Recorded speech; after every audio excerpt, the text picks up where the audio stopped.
હવે હું જે નામ બોલું છું કે જેઓ ખૂબ વિશ્વાસથી અને વિશ્વાસ સાથે કામ કરવા માટે કોંગ્રેસ પક્ષમાં જોડાયા છે એવા શ્રીમતી રંજનાબેન ચૌધરી કે જેઓ હાજર હોય તો અહીંયા સ્ટેજ પર આવે. રંજનાબેન ચૌધરી.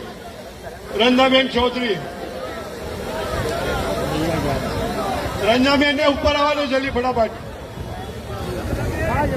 અને શ્રીમતી હંસાબેન ગાંગાણી જેઓ સામાજિક આગેવાન છે તેઓને પણ સ્ટેજ પર બોલાવું છું.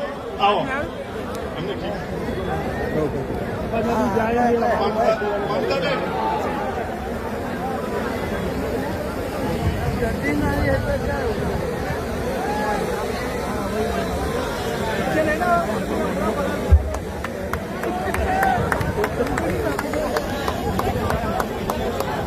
હંસાબેન ગાંગાણી અહીંયા હાજર હોય સ્ટેજ પર આવી જાય. શહેર પ્રમુખ મમતાબેન પણ સાથે છે અને ગીતાબેન પણ સાથે. ઇમરાનભાઈ શેખ કે જો ભાજપમાંથી કોંગ્રેસમાં જોડાય